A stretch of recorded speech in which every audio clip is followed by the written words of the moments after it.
Hello everyone and welcome back to Let's Play Europa Universalis IV with me, Alfapiomega, Meiou and Taxes Historical Immersion and Bohemia. So, I'm starting this by the Władysław Hall event, which is one of the most famous halls in Czech Republic. Every year the president is giving out medals of valor in this hall. The Władysław Hall was built between 1493 and 1502 by Benedict Reit, the leading medieval architect of Bohemia. It was the largest secular space in Prague and an architectural masterpiece. It was over 16 meters long, had vault 13 meters high, and was used for banquets, coronations, and other important events of the court. It was even large enough to hold tournaments with knights on horseback inside it. Yes, that's what we keep telling ourselves, so I wonder if that is correct.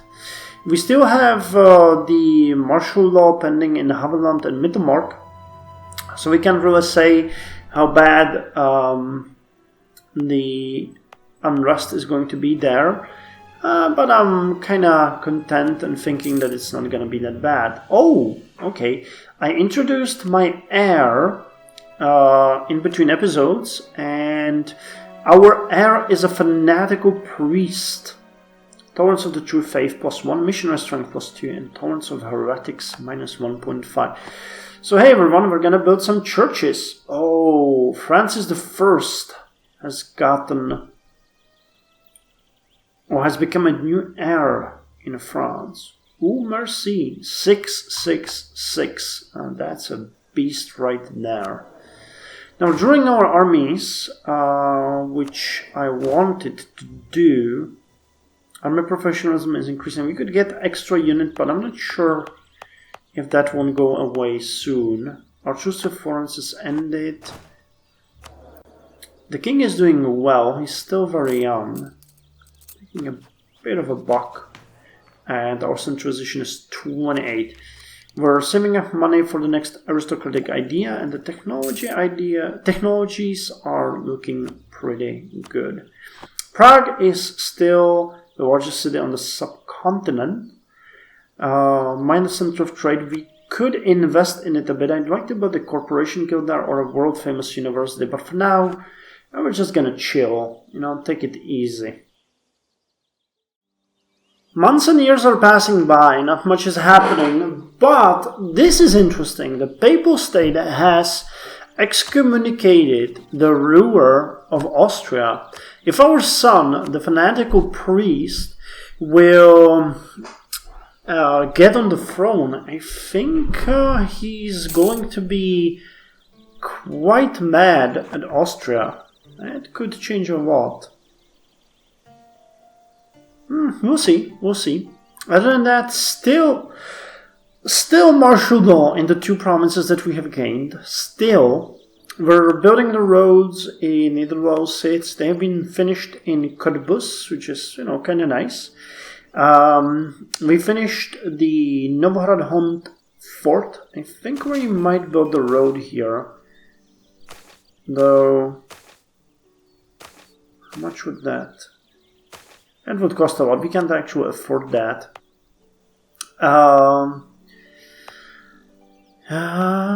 We need to build the roads here, though, in Middelmark, but that's gonna take quite a lot of money. So let's save up for that. We actually changed our rank, so that is nice, because we now have a third merchant who is in Lower Danube. So we got a merchant who's collecting in our central one. We got a merchant that's transferring from Dniester in Vistula, and one that's transferring from Lower Danube. Kind of cool. Austria, however, has way more trade power than we have. Well, not way more, but about a quarter more. I need to start pouring money into building marketplaces and stuff like that. Kind of help if we build the merchant quarter in Prague. That would help quite a lot. 120,000. Austria has been placed under interdict.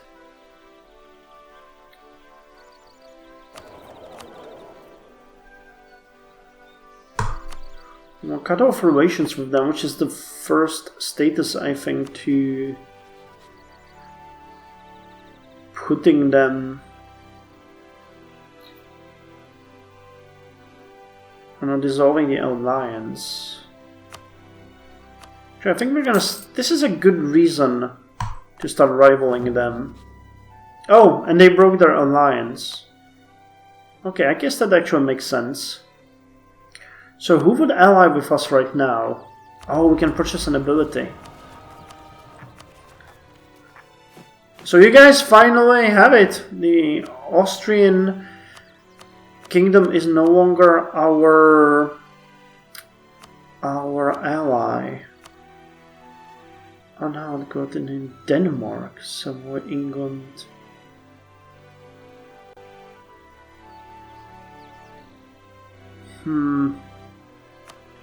Nobody really big. How about Milan? How?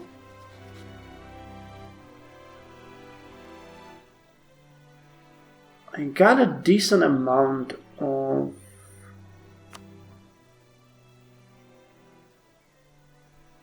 opinion of us is really shitty.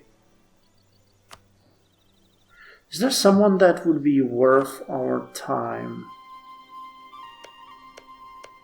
We got like 3 provinces. I think I'm gonna keep my options open for now. Let's see what we have here. Aggressive expansion lowered. Transfer subject. Improved war taxes. Higher populated armies or adaptive combat terrain. Let's get the cavalry armies. It's actually not a bad one because that's gonna allow the ratio. Wait, where is it? Here? Yeah. Cavalry to infantry ratio can be 70%, which will allow me to get an extra gendarme cavalry now for our armies. Oh, actually, we could get 2 units. Hey, okay, so it got fixed. Fairly quick communications. Fairly quick communication. The autonomy is increasing, though, rapidly, and the unrest is really high. Could I build a cathedral here? That would lower... I'll have to build it in both. We'll have to wait for the unrest to drop significantly. And then we'll be able to do something. How about Hungary, actually? We wouldn't trust historically neutral. Wow, their trust is really low. I'm gonna wait for a good alliance to pop up.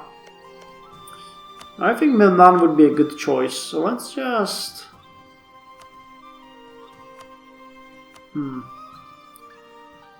Let's just improve relations with them and we'll see. And here I was thinking that we're doing so good. Comet sided. So, we have a chance of getting either shafted or doing fairly good. I wish I lived in Enlightenment as the worst fucking outcome of them all. Worst outcome of them all. So we failed basically in 2 rolls at once. Okay, 119. We're gonna be cool very soon. I'm getting quite a lot of money. I was considering building the next unit, but I think that we're getting the extra unit from Mittelmark and Haveland. And they are actually on a road to getting a huge autonomy of 100%, so they won't really do us much good. Haveland has dropped to 0, so I'm already coring it. Mittelmark is still having a bit of an unrest. So that's going to be a bit of a problem, but 3.1 is going to go away very soon, and then we'll be able to core it. Decentralizing our nation is not what I'm going to do. Generally speaking, things are looking fairly good for us right now. I'm considering an invasion of Austria, but honestly, I don't think we have a reason right now.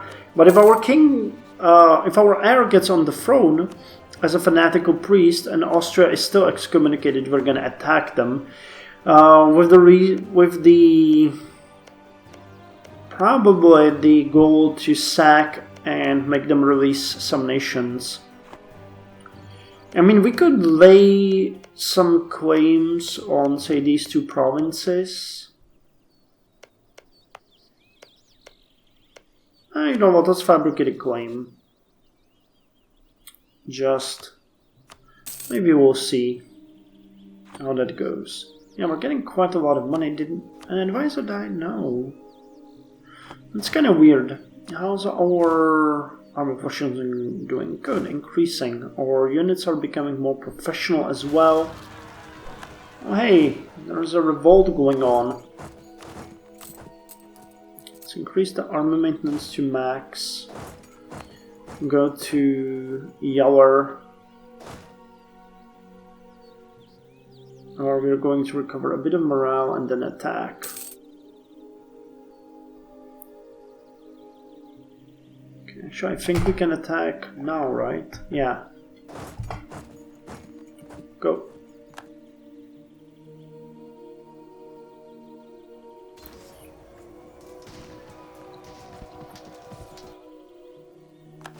Okay, gotcha. Go back home. We're gonna reinforce you and then you're gonna continue drilling. Copper coins, not really necessary.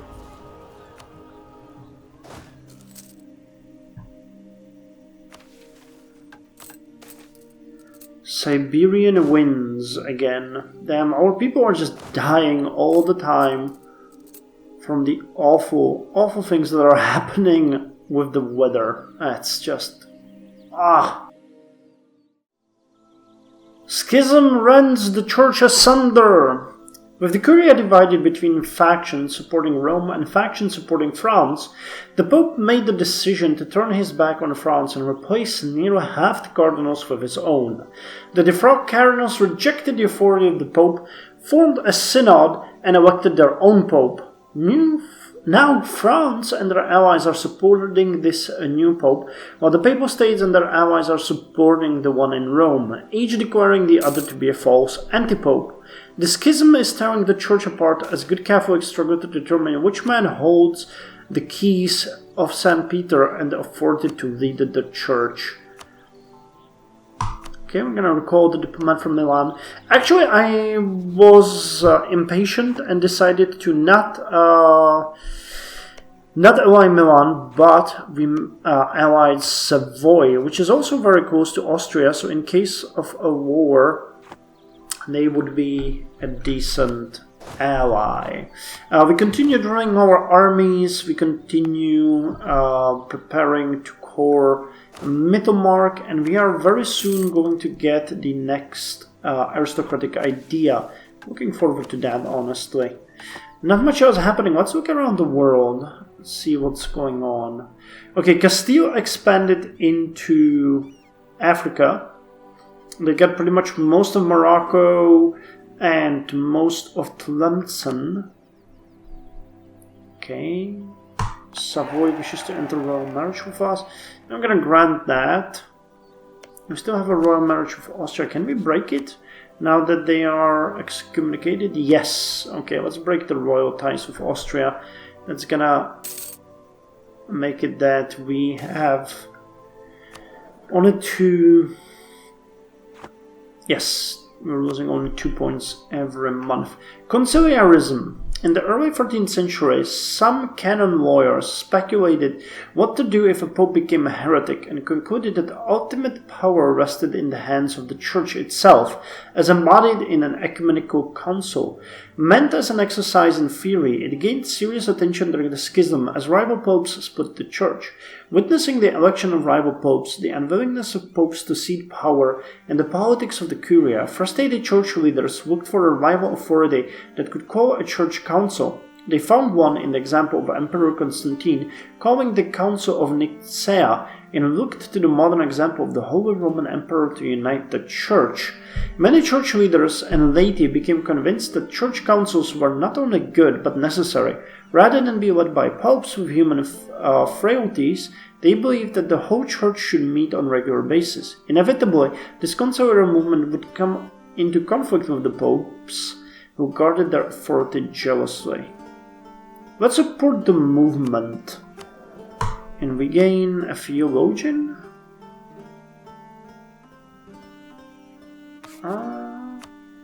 Is he a statesman?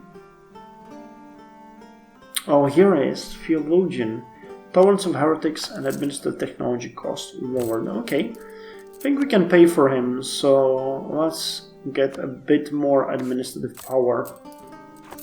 Making a decent amount of money. So Castillo expanded south. We still can't see anyone going overseas. Can I see your idea groups? Naval Idea 7. Oh, they annexed Portugal. I completely missed that. Wow. Okay. You guys have no naval ideas. How's France doing? England? Naval Idea 6. Okay. No one is, as of yet, going overseas. That's interesting. Usually Portugal is the first one. Mamluks, we can see. Ottomans, are you? No, okay, they got truces. You can see the Blue Horde. Muscovy and the river expanding as far as I can see.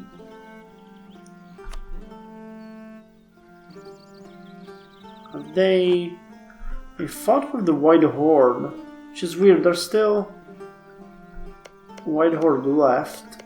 Quite a lot of the wasteland can now be seen. Okay, I don't think I see any. Oh, okay. Austria cancelled military access. Oh, we are now their rivals. They're starting to get pretty mad at us. We need to keep the relations high by improving them. I don't really want them to be that much hateful of me. 0.2. Okay, we're gonna core you very, very soon. Got a bit of unrest. The relations are decent. Actually, I think we could get another vassal. Not yet. It's 15th of November, 1498, and we can get the next aristocratic idea called Noble Resilience. Noble Resilience. Prolonged war can bring great hardships to our people. The government can appear remote, uncaring, or uninvolved, but each local noble is well known in their own land. If we protect and provide for them, they will reassure the people that we know best. National unrest lowered by 2. And we can get the police brotherhoods. Police brotherhoods. In order to enforce laws throughout the land, the many states established holy brotherhoods of officers that had jurisdiction across the entire country, organized from one central location. These would eventually grow into a national police force. Okay, so that's the technology. We're doing fairly average. A bit behind Austria, which is unfortunate. But the next idea is Noble Knights, which gives cavalry flanking ability plus 25%. Very useful for our army. Now we're coring both Mittelmark and Havelland, which is nice. And the relations with Austria keep deteriorating because they found out that we did covert actions, and the breaking of the royal marriage pissed them off significantly. So I'm going to strengthen the fort that we have in Budějovice, because we really want to do that, stay protected. So the southern fort will be level 4 now. Unfortunately, we have no, we do. There's a local fortification line rank 2. Okay, that's good. Local defensiveness extra 40%. I like that. Do you increase local? No, you don't. But hey, 105% is actually pretty good. How much would the roads cost? 465. Budějovice has been a fairly wealthy province that has suffered in the Kalistine Wars significantly, so I guess they have their own issues now. The king is still excommunicated. We have some unrest in Mittelmark. It's really high, 14.8. Separatism. Yeah, we get the cultural turmoil. But I think that the provinces are slowly converting, aren't they? Yeah, 87% here. German, Silesian. You get how much? 9. Okay, that was like 7 before. Got 7. Okay, you have nothing. Oh, because they're Bohemian. Okay. I don't think Wrocław has any cultural... Oh, they do have cultural conversion. 55%. I do wonder how high that's gonna go. The Duchy of Wrocław. We really need to integrate that one, but we need 60. That's insane. Okay. Anyway, that's all for this episode, and I'll see you in the next one, where we continue with the story of Bohemia. So see you next time.